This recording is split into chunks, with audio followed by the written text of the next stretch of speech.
जय जोहार, नमस्कार। दैनिक छत्तीसगढ़ चैनल देख रहे हैं आप। छत्तीसगढ़ प्रदेश की करते हैं खबरों की शुरुआत। सर्वप्रथम पहली बड़ी खबर के साथ छत्तीसगढ़ में युवा महोत्सव का आगाज हो चला है।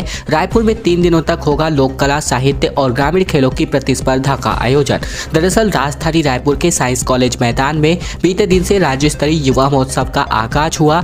इन 3 दिनों आयोजन में लोक कला, साहित्य और ग्रामीण खेलों की प्रतिस्पर्धा आयोजित होनी है। प्रतियोगिता के विजेताओं को प्रथम पुरस्कार के साथ 10,000 रुपए, द्वितीय पुरस्कार के साथ 7,500 रुपए और तृतीय पुरस्कार के साथ 5,000 रुपए नकद मिलने वाले हैं। युवा महोत्सव का उद्घाटन करते हुए स्कूल शिक्षा मंत्री डॉक्टर प्रेमसाय सिंह टेकाम ने कहा कि इस महोत्सव से युवाओं को अपनी प्रतिभा को अभिव्यक्त करने के लिए बेहतर मंच मिलेगा। साथ ही इसके साथ ही छत्तीसगढ़ लोक कला साहित्य का भी सम्मेलन हो रहा है। साथ ही मार्च पास्ट में छत्तीसगढ़ी संस्कृति झलकियां के रूप में देखने को मिली। फिंगरप्रिंट नहीं मिलने की वजह से अब किसानों को समस्या हो रही है। ढूंढने पर भी 16,000 किसान नहीं मिल पा रहे हैं। पीएम किसान सम्मान निधि योजना की राशि इनके लिए अब रुक जाएगी। प्रधानमंत्री किसान सम्मान निधि के लिए किसानों को दफ्तरों के चक्कर काटने पड़ रहे हैं। मामला जांजगीर चांपा जिले का है, जहां पर 16,000 से अधिक ऐसे किसान हैं जिनका नाम पात्र सूची में है, लेकिन ई-KYC नहीं होने के कारण इन्हें इस योजना का लाभ नहीं मिल पा रहा है। ऐसे इन किसानों को 13वीं किस्त भी नहीं मिल पाएगी। हितग्राहियों के रजिस्टर्ड मोबाइल गुम हो जाने, पलायन होने या फिर फिंगरप्रिंट नहीं मिलने को इसका कारण बताया जा रहा है। लघु एवं सीमांत किसानों के लिए प्रधानमंत्री किसान सम्मान निधि योजना की शुरुआत की गई थी। नवीन पंजीयन का जिम्मा CSC संचालकों को दे दिया गया है। हालांकि इनके पास यूजर पासवर्ड होने के कारण कई प्रकार के बोगस पंजीयन भी हो चुके हैं। कॉलेजों में कार्यशाला का आयोजन होगा। परीक्षा से पहले 3 साल बाद वार्षिक परीक्षा ऑफलाइन हो रही है और छात्रों की तैयारियों को जांचने के लिए इस बार प्री यूनिवर्सिटी एग्जाम होने वाले हैं। कोरोना के दौरान लगातार 3 साल तक रविशंकर विश्वविद्यालय की परीक्षाएं ऑनलाइन आयोजित कराई गई। ऐसे में छात्रों ने घर से ही वार्षिक परीक्षा के पेपर लिखे, इसीलिए नतीजे भी लगभग 100% बने। लेकिन इस साल ऑफलाइन परीक्षा का असर नतीजों पर होने की संभावनाएं बढ़ गई हैं। इसीलिए नतीजतन पंडित रविशंकर शुक्ल विश्वविद्यालय ने बेहतर नतीजों के लिए बड़ी तैयारी शुरू कर दी है। कॉलेज के छात्र परीक्षा की तैयारी कैसे कर रहे हैं, इसकी जांच के लिए 10वीं और 12वीं के प्री बोर्ड एग्जाम की तर्ज पर प्री यूनिवर्सिटी एग्जाम कराए जाने हैं। वार्षिक परीक्षा से पहले इस परीक्षा से आकलन किया जाएगा कि छात्र वार्षिक परीक्षा के लिए कितने तैयार हैं। ऑफलाइन परीक्षा को लेकर कई कॉलेजों में कार्यशाला और सेमिनार का भी आयोजन किया जा रहा है, ताकि छात्रों को परीक्षा से संबंधित हर प्रकार की जानकारी दी जा सके। 2 लोगों को कुचलते हुए निकल गई गाड़ी। सड़क पर पैदल चल रहे थे दोनों शख्स की हो गई मौत। गुस्साई भीड़ ने 5 घंटे तक कर दिया चक्का जाम। मामला शक्ति जिले के चंद्रपुर थाना क्षेत्र का है, जहां लटेसरा में बीती शाम को हुए सड़क हादसे में 2 लोगों की जान चली गई। 52 साल के सहनू पोबिया और मनोहर पोबिया, जो कि 35 वर्ष के थे, दोनों पैदल ही घूमने के लिए निकले हुए थे। तभी शाम 7 बजे अज्ञात वाहन ने उन्हें अपनी चपेट में ले लिया। हादसे में दोनों की मौके पर ही मौत हो गई। हादसे के बाद घटनास्थल पर लोगों की भीड़ जमा हो गई। उन्होंने चंद्रपुर थाने में दुर्घटना की सूचना भी दी। इसके बाद से पुलिस मौके पर पहुंची। इधर गुस्साए परिजनों और ग्रामीणों ने चंद्रपुर और डभरा मुख्य मार्ग पर शव को रख करके चक्का जाम कर दिया। बेरोजगारों को भत्ता देने की घोषणा की गई है मुख्यमंत्री के द्वारा, जिसमें 10वीं और 12वीं तक की पढ़ाई कर चुके 10 लाख से ज्यादा ऐसे बेरोजगार हैं जो पंजीकृत हैं और भत्ता इनमें से ही मिलने वाला है। फिलहाल छत्तीसगढ़ में मुख्यमंत्री भूपेश बघेल ने विपक्षी दल भाजपा से एक और मुद्दा छीनते हुए बेरोजगारों को भत्ता देने की घोषणा कर दी है और ये भत्ता युवाओं को अप्रैल 2023 से मिलने लगेगा। ऐसे में 10वीं से लेकर के 12वीं तक पास तक के युवाओं को सरकार भत्ता देने की तैयारी कर रही है। प्रदेश में इस क्राइटेरिया के तकरीबन 10 लाख से ऐसे युवा आ रहे हैं। ऐसे में छत्तीसगढ़ में पंजीकृत बेरोजगारों की संख्या 19 लाख है। राज्य में 1996 में जब बेरोजगारी भत्ता दिए जाने की घोषणा की गई थी, तब 200 से 300 रुपए भत्ते के रूप में दिया जाता था, जो कि साल 2015 तक 1,000 रुपए कर दिया गया था।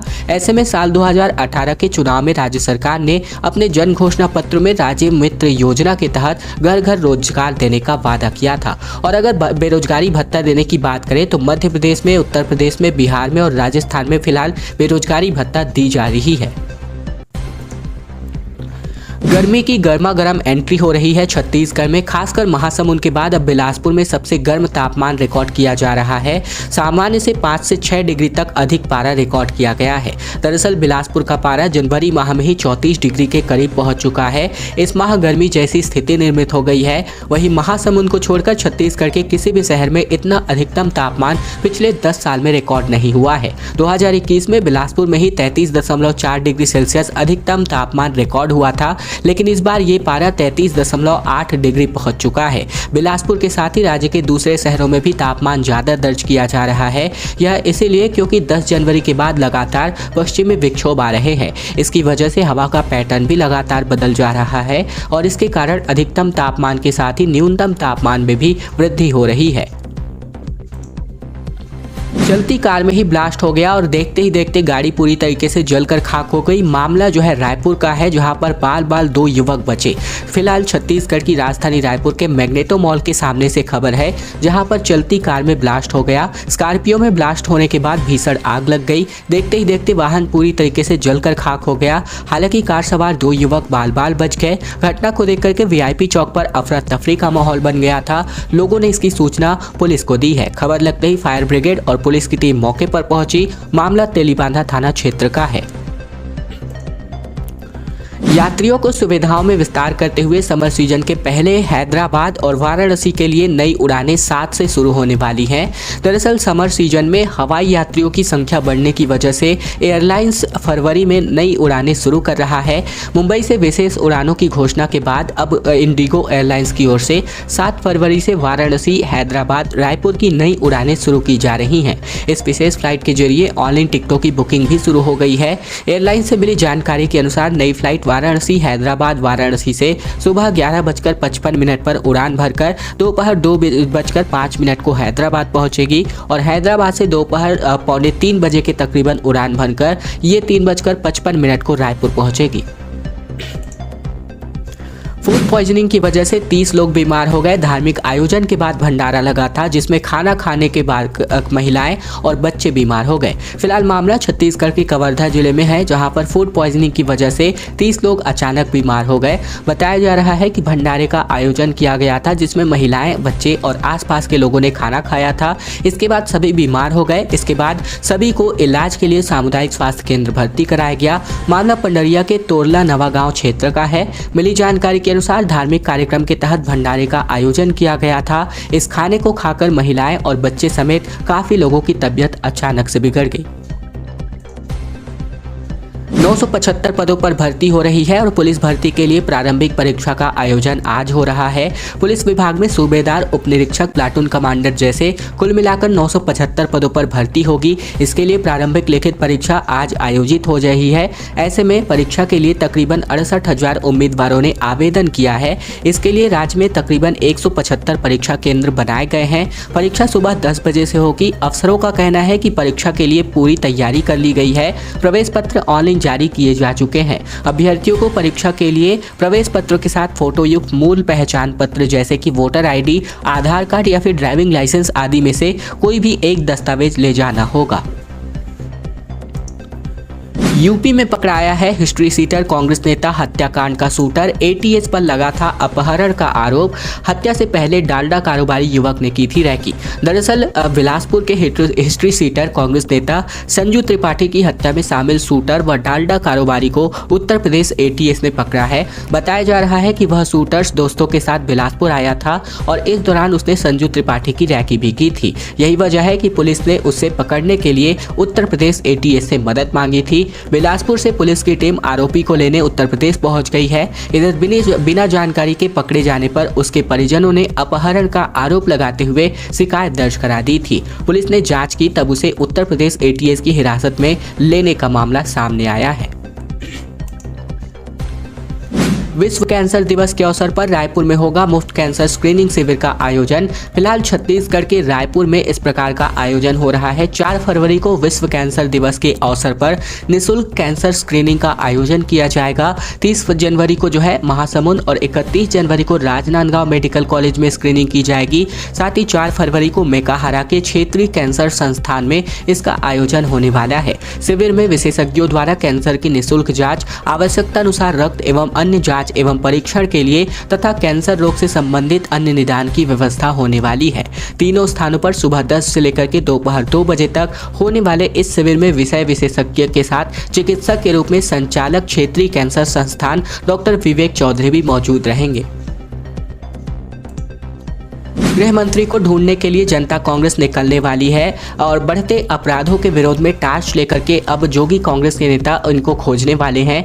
पूरे प्रदेश में इस प्रकार की यात्रा का आयोजन होगा। प्रदेश में लगातार सामने आ रही आपराधिक घटनाओं पर जनता कांग्रेस को घेरने वाली है। अजीत जोगी युवा मोर्चा के प्रदेश अध्यक्ष प्रदीप साहू ने इसको लेकर राज्य भर में यात्रा निकालने की घोषणा कर दी है। ये यात्रा 29 जनवरी से शुरू हो रही है। प्रदेश के सभी संभाग और ब्लॉक्स में इस प्रकार का यात्रा पहुंचने वाला है। प्रदीप साहू ने कहा कि कभी शांति का टापू के नाम से विख्यात छत्तीसगढ़ अब अपराध का गढ़ बन गया है।